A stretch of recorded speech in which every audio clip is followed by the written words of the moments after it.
5 वर्षाच्या नीतूच्या चेहऱ्यावर गरम तेल पडले होते, ज्यामुळे तिचा चेहरा कुरूप झाला होता. तिचे लग्न कुठेच ठरत नव्हते. 34 वर्षाची झाली तेव्हा तिचे लग्न झाले आणि तिला सांगितलं गेलं की तिच्या सासरच्या लोकांनी तिच्या या दोषासहित तिला स्वीकारलं आहे. लग्नाच्या रात्री नवरा रागात म्हणाला, "तोंड धुवून ये. जर तू सुंदर नसशील तर तुझे काही खरे नाही." नीतू घाबरत घाबरत तोंड धुवून आली तर पाहिलं नवरा झोपून गेला होता. मग नीतू सुद्धा गुपचूप पडली. पण आता थोडाच वेळ झाला होता की नवऱ्याने तिला, "जेव्हा माझं लग्न झालं तेव्हा मी 34 वर्षांची झाले होते. माझे खूप वय झाले होते. सगळे मला विचित्र नजरेने पाहत होते की नवरी किती वयस्कर आहे. माझी मस्करी उडवत होते. पण मी तर नवरी झाल्यामुळे खूप खुश होते. मी तर स्वप्नसुद्धा खूप पाहिली होती. मी नवरीच्या वेशात सजून धजून माझ्या सासरी आले, पण मी हे पाहून हैराण झाले की तिथे कसलेच आनंदाचे वातावरण नव्हते. पाहुणे मंडळी लग्न झाल्यानंतर सगळे ज्याच्या त्याच्या घरी गेले होते. माझा उत्साहसुद्धा कमी होऊ लागला होता. मला माझ्या सासूबाईंनी शांतीमध्ये मला माझ्या खोलीत नेऊन बसवले. ना कोणत्या विधी केल्या होत्या, ना कोणते स्वागत.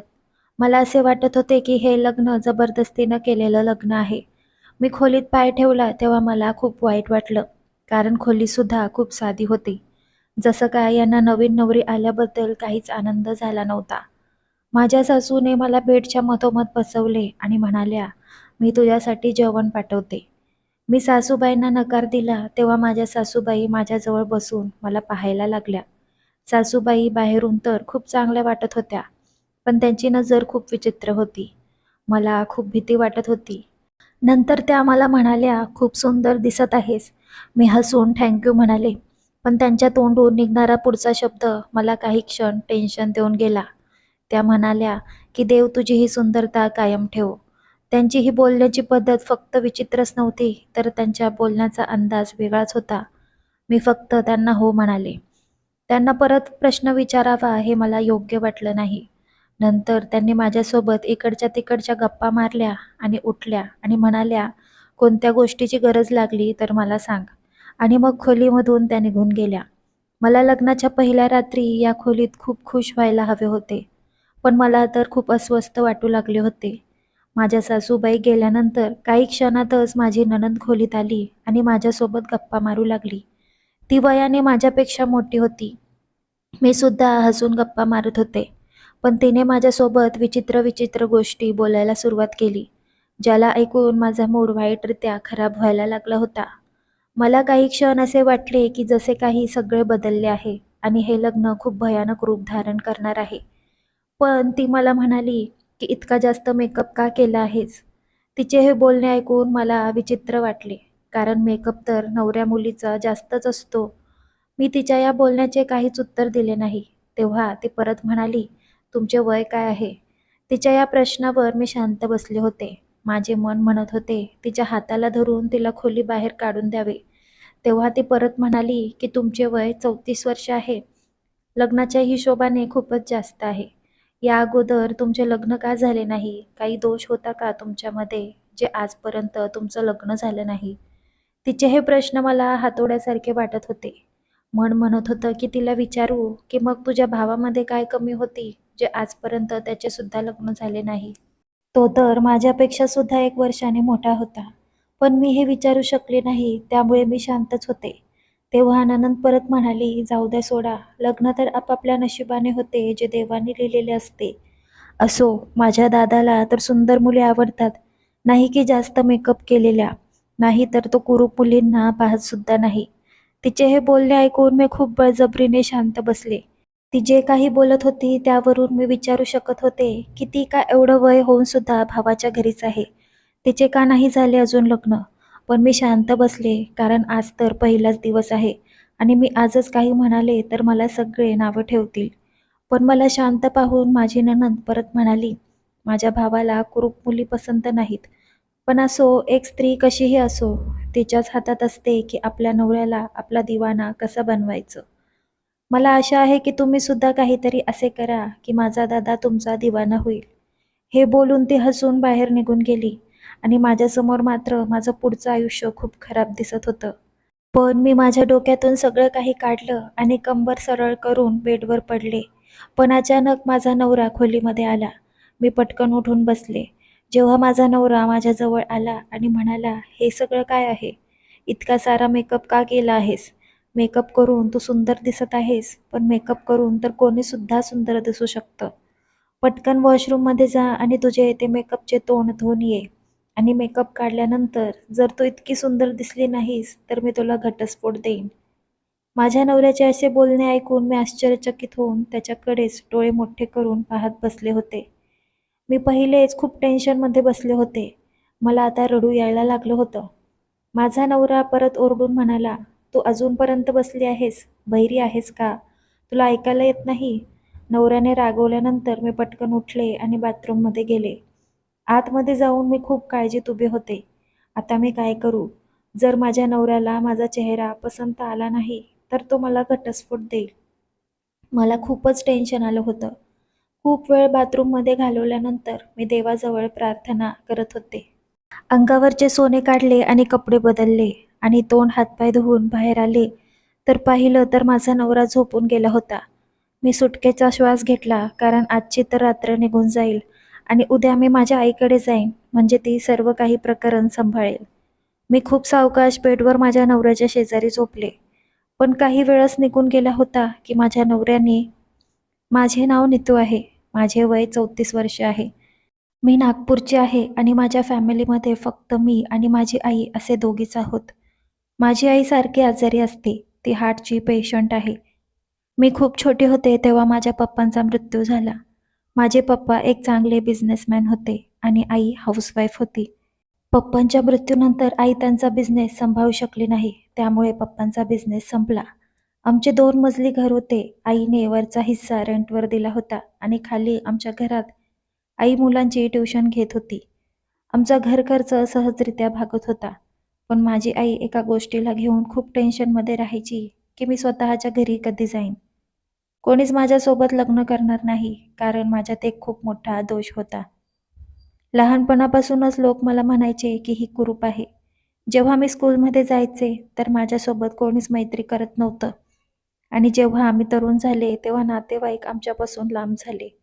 पहिले जेव्हा चुलता, मामा, आत्या माझ्यावर खूप प्रेम करत होते, त्यांनी भीतीने आमच्या घरी येणं, त्यांच्याकडे बोलवणं सुद्धा सोडून दिलं, कारण त्यांच्या नातेवाईकांमध्ये तरुण मुलं होती. जर माझ्या आईने माझ्यासाठी त्या मुलांना मागणं घातलं तर या भीतीनेच त्यांनी आमच्याशी संबंधच तोडले होते. माझ्यामध्ये इतका मोठा दोष होता, त्यामुळे आई कायमच माझ्यासाठी काळजीत राहत होती की तिच्यानंतर माझे काय होईल. आता संपूर्ण आयुष्य तर मला ती तिच्या जवळ ठेवू शकत नव्हती. याच काळजीमुळे ती डिप्रेशनची पेशंट झाली होती. क्षणाक्षणाला माझ्यासाठी देवाजवळ प्रार्थना करत होती. त्यामुळे मी सुद्धा खूप काळजीत होते. आता मला सुद्धा हेच वाटत होतं की आता माझं लग्न होणं शक्य नाही. घरी कोणी आलेच तर ती व्यक्ती आईचे सांत्वन करत होती, जसे काही मी खूप वाईट वस्तू आहे. वेळ अशीच निघून जात होती. जेव्हा मी 18 वर्षाची सुद्धा झाले नव्हते, तेव्हा आईने माझ्यासाठी स्थळं शोधायला सुरुवात केली. स्थळं तर खूप येत होती, पण मला पाहताच रिजेक्ट करून निघून जात होती. असे होता होता खूप वर्ष निघून गेली आणि जेव्हा मी 25 वर्षांचे झाले आणि माझ्यासाठी स्थळ आले, तेव्हा त्या लोकांनी मला पाहून आईला खूप साऱ्या गोष्टी ऐकवल्या होत्या. त्यामुळे त्या टेन्शनमध्ये आईला हृदयविकाराचा झटका आला आणि नंतर वय वाढत गेल्यामुळे माझ्यासाठी स्थळ येणं सुद्धा बंद झालं होतं. घर खर्च भागवणं सुद्धा आता अवघड झाले होते, कारण आईची औषधं आणि उपचार यामुळे खूप पैसा लागत होता. त्यामुळे मी एका हॉस्पिटलमध्ये नर्सची नोकरी सुरू केली. माझे वय आता 34 वर्ष झाले होते आणि मी माझ्या डोक्यातून आता लग्नाचा विचार देखील काढून टाकला होता. एक दिवस मी जेव्हा घरी आले, तेव्हा आई खूप खुश दिसत होती. मी घरी जाताच तिने माझ्या तोंडात पेढा टाकला. मी चकित होऊन आईकडे पाहिले आणि या आनंदाचे कारण विचारले. तेव्हा तिने जे काही सांगितलं ते ऐकून माझ्याच कानांवर मला विश्वास बसत नव्हता. ती म्हणाली की हे स्थळ पक्के झाले आहे आणि याच महिन्याच्या शेवटच्या तारखेला माझे लग्न आहे. मी माझ्या आईला अविश्वासाने पाहिले तेव्हा ती म्हणाली की 3 महिन्यांपूर्वी मी तुझा फोटो एका एजंट स्त्रीला दिला होता, तर आज नशिबाने ती एक स्थळ घेऊन आली होती. सोबत मुलाची आई सुद्धा आली होती आणि दोन्हीकडून हे स्थळ पक्क झालं आहे. मी आईला विचारलं की तू माझ्यातल्या दोषाबद्दल त्यांना सांगितलं का? तर आई म्हणाली, "हो, मी सगळं काही सांगितलं आहे. त्यांना काहीच अडचण नाही." आईचे बोलणे ऐकून मी शांतपणे माझ्या खोलीत निघून गेले. माहीत नाही कोण होतं ज्याने माझ्याबद्दल सत्य ऐकून सुद्धा लग्नाला होकार दिला होता. मग मी विचार केला की त्या मुलामध्ये सुद्धा काहीतरी दोष असेल, नाहीतर तो माझ्यासोबत लग्न का करेल? आईने मला त्या मुलाचा फोटो दाखवला. तेव्हा आम्ही दंग झाले, कारण त्या फोटोतला मुलगा खूप हँडसम दिसत होता. आईने सांगितलं होतं की मुलाचे वय 35 आहे. फक्त भावकीमुळे त्याचे लग्न होऊ शकले नाही. मला अचानक आता सगळं काही छान छान वाटू लागलं. जसं काय माझ्या सगळ्या अडचणी दूर होणार आहेत आणि माझे आयुष्य आता सुखी होणार आहे. मी खूप खुश होते आणि याच खुशीमध्ये सगळे नातेवाईकसुद्धा घरी आले होते. कारण सगळ्यांनी माझ्या लग्नाची आशा सोडून दिली होती. पण माझ्या आत्याला या गोष्टीवर शंका होती की सगळे सामान माझ्या सासूबाई एकट्याच आणत होत्या. ना कोणते नातेवाईक ना दुसरे येत होते. आणि महत्त्वाचं म्हणजे माझी नणंदसुद्धा आली नव्हती. पण माझ्या आईने ही गोष्ट नजरेआड केली आणि माझे लग्न त्याच्यासोबत झाले. मी या वयात सुद्धा नवरी होऊन खूप सुंदर दिसत होते. सगळेजण माझे कौतुक करत होते. लग्नात मुलाकडचे सुद्धा नातेवाईक आले होते. आणि मग नंतर माझी पाठवणी झाली आणि मी माझ्या सासरी आले. सासरी आल्यानंतर जी मी स्वप्न पाहिली होती ती काही क्षणात तुटून गेली होती. जेव्हा माझी सासू माझ्या खोलीत आली आणि मला बेडवर बसवलं होतं, तेव्हा दरवाजा लॉक केला आणि माझ्या हातात एक कागदाची पुडी दिली आणि म्हणाली, "याच्यातले थोडे थोडे माझ्या मुलाला पाण्यात मिसळून देत जा." त्यांचे हे बोलणे ऐकूनच मी टेन्शनमध्ये आले होते. मी विचारले की हे सगळं काय आहे? तेव्हा माझी सासूबाई खूप घाबरली आणि म्हणाली, "ही पुडी लपवून ठेव. कोणालाच सांगू नको. फक्त एवढंच लक्षात ठेव की ही पुडी खूप महत्त्वाची आहे." मग मी शांत झाले आणि सासूबाई गेल्यानंतर माझी नणंद आली होती आणि ती माझ्यासोबत खूप विचित्र विचित्र बोलून निघून गेली होती. पण नंतर माझा नवरा माझ्यासोबत जे काही वागला होता, तेव्हा मी खूप रडले होते. दुसऱ्या दिवशी सकाळी मी माझ्या आईजवळ आले होते.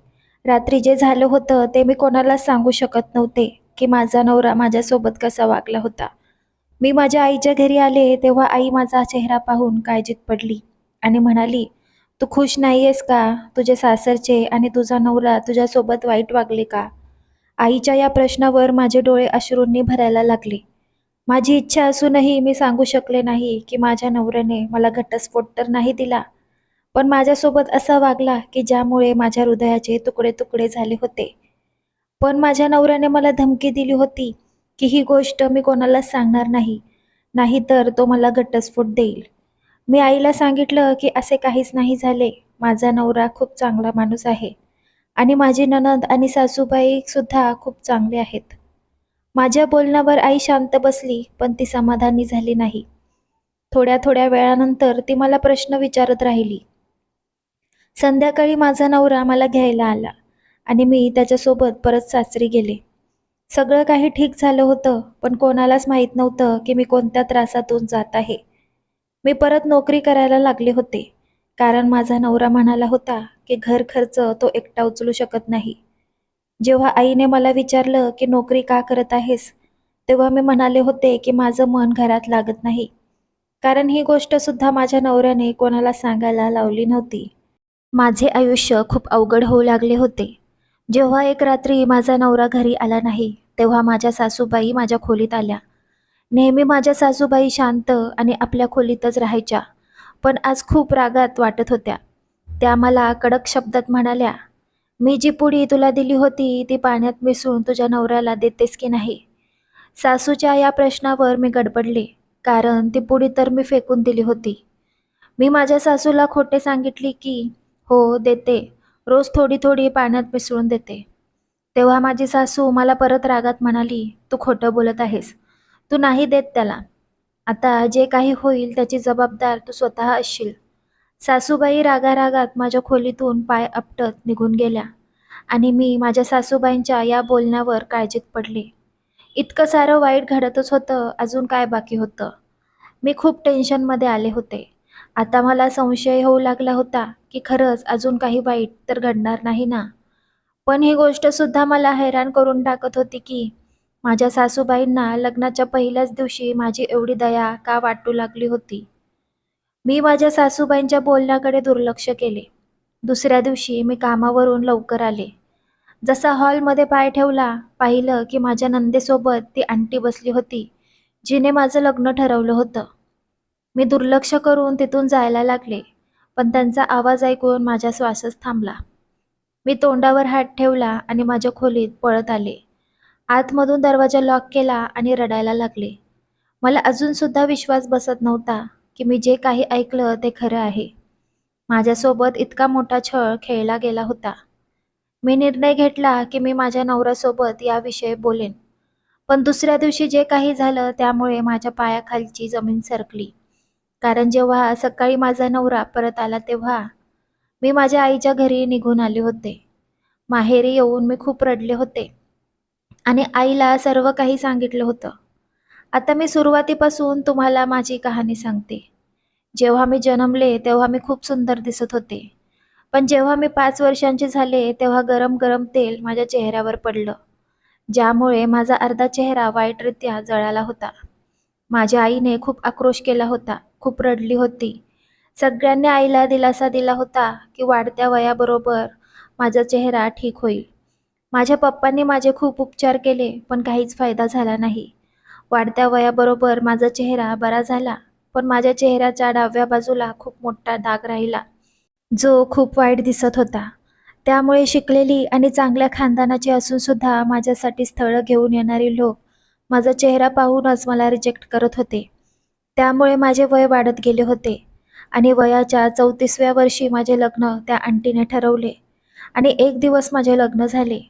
पण या लोकांनी माझ्यासोबत का लग्न केलं हे सत्य माझ्यासमोर तेव्हा आलं, जेव्हा मी त्या आंटीचे आणि नंदेचे बोलणे ऐकले. त्या आंटीने या लोकांना सांगितलं होतं की मुलगी शिकलेली आहे, स्वतः कमवते, पण तिच्या चेहऱ्यावर जळण्याचा डाग आहे. तिची आई सारखी आजारी असते. आई गेल्यानंतर संपूर्ण प्रॉपर्टी आणि ते घर त्या मुलीचेच होईल. कारण माझ्या सासरचे खूप गरीब लोक होते आणि घरसुद्धा स्वतःचे नव्हते. त्यामुळे माझ्यासोबत लग्न करण्यासाठी तयार झाले. त्या आंटीने या लोकांना हे सुद्धा सांगितलं की ती स्वतः कमावून स्वतः खाईल आणि तुम्हाला पण देईल. तुमच्यावर ओझं पडून राहणार नाही आणि तिच्यामध्ये जो दोष आहे त्यामुळे ती कायम तुम्हाला दबून राहील. आणि सोबतच घटस्फोटाची सारखी सारखी तिला भीती दाखवा. आणि याच लोभापायी या लोकांनी माझ्यासोबत लग्न केलं आणि त्यात माझ्या सासूने मला ती पुडी दिली. मला अजून सुद्धा माहीत नव्हतं की ती पुडी कोणत्या गोष्टीची होती. पहिल्याच दिवसापासून माझ्या नवऱ्याने आणि नंदेने मला कुरूप कुरूप म्हणून हिणवलं होतं. म्हणजे मी त्यांना एक सुद्धा शब्द बोलणार नाही. त्या रात्री माझ्या नवऱ्याने माझ्यासोबत जे काही केलं होतं ते कदाचित जगातला कोणताच नवरा आपल्या बायकोसोबत करणार नाही. माझ्या नवऱ्याने मला सांगितलं होतं की मेकअप धुवून ये आणि जर चेहरा चांगला नसेल तर मी तुला घटस्फोट देईन. हे ऐकताच मी खूप घाबरले होते, कारण माझ्या चेहऱ्यावर तर डाग होता. मी त्या रात्री चादर तोंडावर घेऊन झोपले होते. तेव्हा माझ्या नवऱ्याने माझ्या तोंडावरची चादर ओढली आणि माझा चेहरा पाहता जोरात ओरडला आणि म्हणाला, "इतका मोठा धोका? तू किती कुरूप आहेस. 1 मिनिटसुद्धा मी तुझ्यासोबत राहू शकत नाही."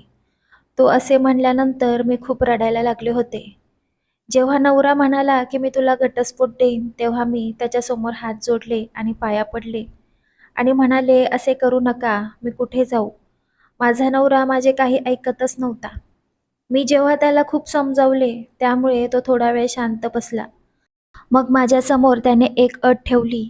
तो दुसरं लग्न करेन आणि मी स्वखुशीने त्याच्या दुसऱ्या बायकोला स्वीकारेन आणि मी नोकरी करून हे घर सांभाळेन.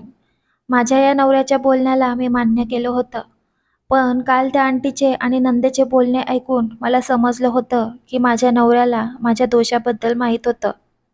त्याने स्वतःच्या मर्जीने माझ्यासोबत लग्न केलं होतं. पैशांच्या लालचमध्ये येऊन माझ्यासोबत लग्न केलं होतं. मी याच दुःखात आतमध्ये खोलीत येऊन रडत होते आणि विचार करत होते की मी याबद्दल माझ्या नवऱ्यासोबत बोलेन. पण तो दुसऱ्या दिवशी सकाळी एका मुलीसोबत आला होता, जिच्यासोबत त्याने लग्न केले होते.